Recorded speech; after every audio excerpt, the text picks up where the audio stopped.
P V ഇലക്ട്രോണിക്സിൻ്റെ പുതിയൊരു വീഡിയോയിലേക്ക് എല്ലാവർക്കും സ്വാഗതം.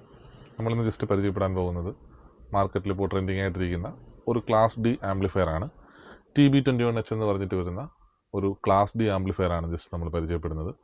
നമുക്ക് വീടുകളിലും വണ്ടികളിലും ഒക്കെ ഉപയോഗിക്കാൻ പറ്റുന്ന, വീട്ടിൽ ഉപയോഗിക്കാം, അതേമാതിരി തന്നെ വണ്ടികളിലൊക്കെ ഉപയോഗിക്കാൻ പറ്റുന്ന ടൈപ്പ് 12 വോൾട്ട് തൊട്ട് ഒരു 24 വോൾട്ട് വരെ ഇൻപുട്ട് കൊടുത്ത് വർക്ക് ചെയ്യിപ്പിക്കാൻ പറ്റുന്ന ഒരു ക്ലാസ് ഡി ആംപ്ലിഫയർ ആണ് ജസ്റ്റ് നമ്മൾ പരിചയപ്പെടുന്നത്. ബോക്സ് ഓപ്പൺ ആകുമ്പോൾ തന്നെ അതിനകത്തൊരു യൂസർ മാനുവലുണ്ട്. അത് ആപ്ലിക്കേഷൻ സ്കാൻ ചെയ്യാനുള്ള ഒരു അതിൻ്റെ മാനുവലും കാര്യങ്ങളെല്ലാം ഇതിനകത്ത് വരുന്നുണ്ട്.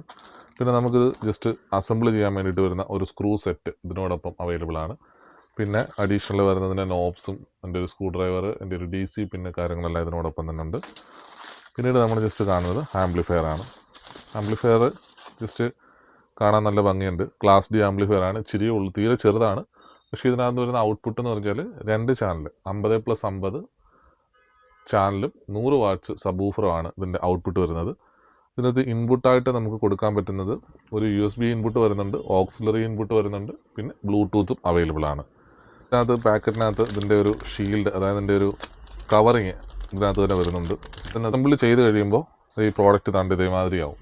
അതിപ്പോൾ നോബ്സ് ഇട്ടിട്ടില്ല. നോബ്സ് ഇട്ട് കഴിയുമ്പോഴത്തേക്കും കാണാൻ അത്യാവശ്യം നല്ല ഭംഗിയുള്ള ഒരു ആംപ്ലിഫയർ ആണ്. തീരെ ചെറുതാണെന്നുണ്ടെങ്കിലും നല്ല ഔട്ട്പുട്ടാണ് ഇതിനകത്ത് വരുന്നത്.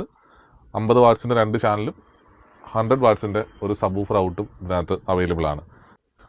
ഇത് ജസ്റ്റ് അസംബിൾ ചെയ്ത് കഴിയുമ്പോൾ ഇതേമാതിരി ഇരിക്കും amplifier. TB21H subwoofer, frequency, volume, bass, treble, പിന്നെ മെയിൻ മാസ്റ്റർ വോളിയം, ഇത്രയായിട്ട് വരുന്നത്.